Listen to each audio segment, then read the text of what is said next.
Terra Firma! Olá pessoal, eu sou o professor Luiz Roder, esse aqui é o canal Terra Firma Society. Vou convidar você a deixar o like, o dislike, é de graça, ajuda pra caramba. Se inscreve aí, fala o que você tem achado dos vídeos, aciona sininho, passa pros amigos, indica, né? Pô, ajuda aí como muita gente tem feito. Quero agradecer todo mundo que participa do canal aí, uma galera aí que eu sempre cito, que participa assim. E hoje eu vou fazer uma indicação que eu vi no canal do Regis Tadeu. Ele indicou lá, ele estava fazendo um comentário sobre o movimento grunge e ele indicou esse documentário, chama Hype, ponto de exclamação. Hype, até aqui no Brasil ele saiu como moda, né? Hype é uma coisa que está na moda, então eu recomendo documentário musical, né, relacionado à música, Hype, que tem aqui no YouTube. Você digitar Hype, que nem vai estar aqui embaixo, tá? E você digitar Hype documentário legendado, vai aparecer lá. Esse documentário ele é de 1996, ele foi produzido pelo Steven Helven, tá? E dirigido pelo Doug Prey. E ele vai ter, ele vai ter os caras do Soundgarden, Pearl Jam, Nirvana. Ele vai contar a história do movimento grunge em Seattle. É legal porque ele é de 96, ele vai ser feito logo depois da morte do Kurt Cobain. Então ele vai contar toda a história de Seattle e das bandas de Seattle e como que esse movimento veio se desenvolvendo lá e como que ele foi ganhando nacionalmente a mídia. Então ele vai ter três partes assim que são muito interessantes.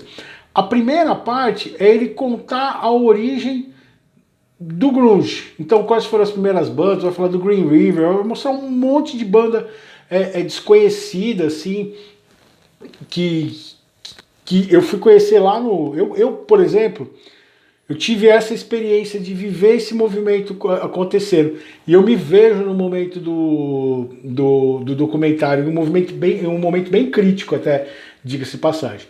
Então o que ele vai fazer? Ele vai contar a história dessas bandas. Eu vivi esses anos 90, comprar camisa de flanela e tal.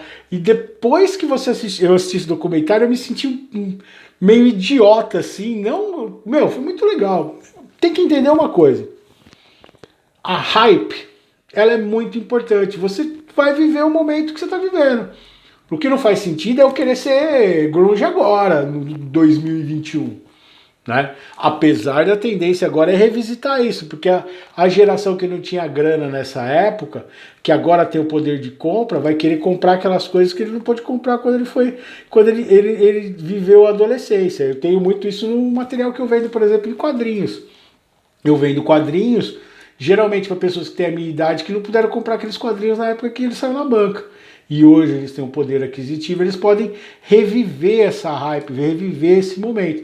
Então por isso que você tem sempre um intervalo de 2 décadas que sempre tem esse revival. Por que você tem esse revival? Porque 2 décadas depois, quem era o adolescente quebrado e ferrado, agora geralmente meio deu uma acertada na vida e pode comprar algumas coisas que ele não pode ter quando estava na hype, estava na moda. E aí então o que o documentário vai fazer? Ele vai contar...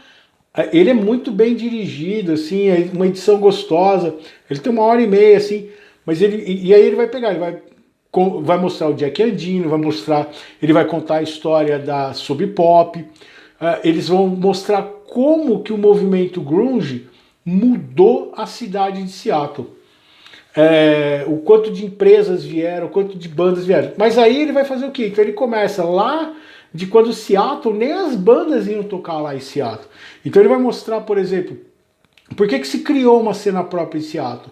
Porque as bandas chegavam mais ou menos em Washington e não subiam até Seattle. Seattle era lugar nenhum para os Estados Unidos. Ele não era reconhecido, ele não fazia parte das turnês.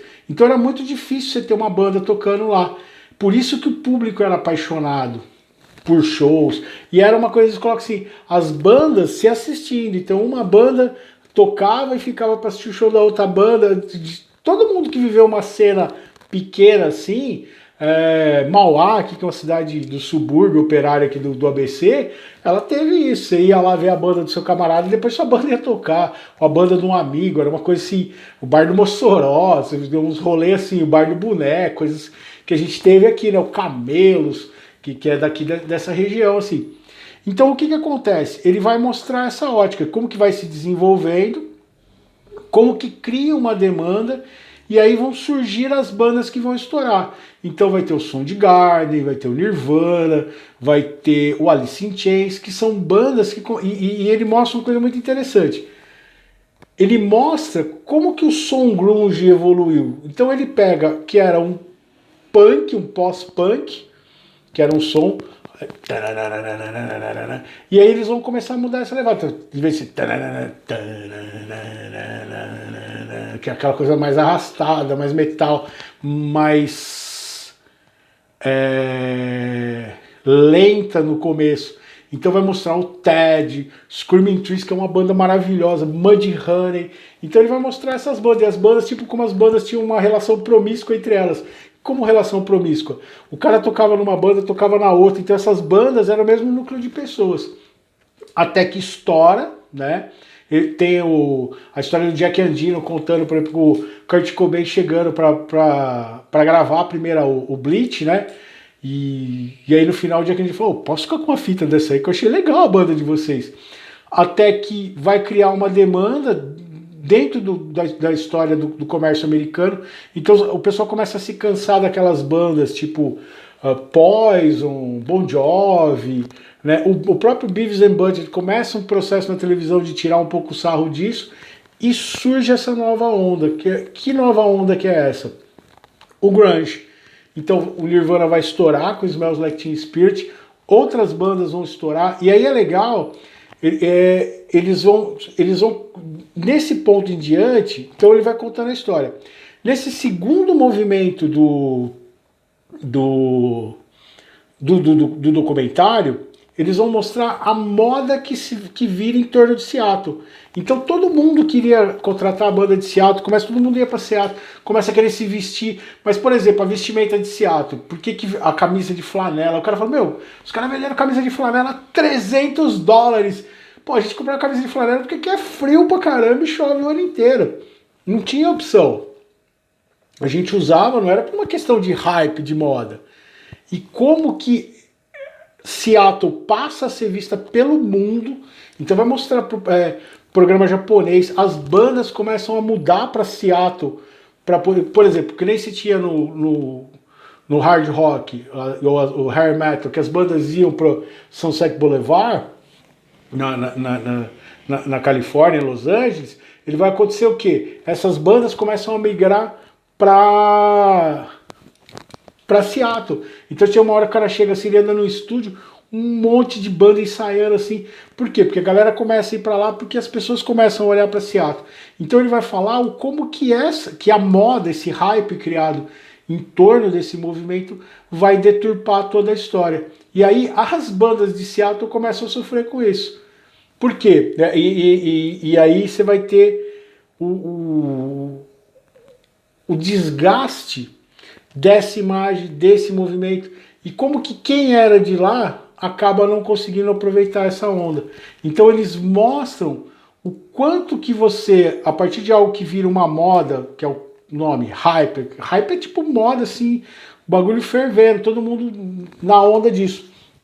O quanto isso desgastou o movimento em si, e o quanto que isso vai cobrar o preço das bandas. Então você vai ter que vai chegar as bandas que não vão conseguir lidar com sucesso, né? Tem um depoimento, por exemplo, do Eddie Vedder, que ele fala assim, e a gente no final não conseguiu promover as bandas daqui. A gente vendeu uma coisa para os Estados Unidos e para o mundo que não era a verdade de Seattle, né? E tem gente que não vai conseguir lidar com isso, que vai ser o caso do Kurt Cobain, né? Ele já conta a história do Mother Love Bone bem no começo, do Andrew Wood, então lá você tem o lance de muita gente usando heroína, né? Esse envolvimento com as drogas, com a depressão, e você vai pegar, por exemplo, o Lane Staley do Alice in Chains, vai morrer de overdose de heroína, o Kurt Cobain vai tirar a vida, o Chris Cornell vai tirar a vida, a própria vida. Então, assim, como que ao mesmo tempo que Seattle ofereceu um monte de coisa para o mundo não conseguiu devolver isso para ela. E aí a ideia é ter um clipe do Mudhoney que chama Suck You Dry, que ele fala a morte do grunge. O que é o Suck You Dry? É chupar até secar. E nesse clipe ele vai tirar vai fazer uma crítica super ácida. Se você puder assistir, então aparece o Mudhoney, que é uma banda, por exemplo, que é maravilhosa e que nunca conseguiu estourar mundialmente. Porque ele não era esse estereótipo que você tinha da banda de Seattle, né? Eles são uma banda mais crua, assim, tem uma sacada um pouco... Opa! Uma moto aí, uma sacada mais inteligente, não que... Pô, as bandas são muito boas, assim, as bandas de Seattle são muito legais, as que estouraram e as que não estouraram, assim. Se for pesquisar lá, tem bastante coisa legal. Mas nesse clipe ele vai mostrar, então, o Mudhoney entrando para tocar num lugar assim que tá vazio, tem um cara agitando que nem louco, que foi um cara que sobrou lá do movimento, né?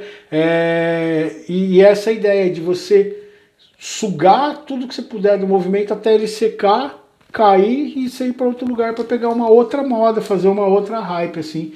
E do rock, se você parar para analisar, a última grande hype que surgiu nesse sentido foi o movimento grunge e a história de Seattle, né? Depois você vai ter assim outras coisas, um movimento indie inglês, tal, mas nada para você pegar Oasis, Happy Mondays, que lá na frente também vai que meio que tentar equilibrar com isso, mas nada igual o que foi o grunge.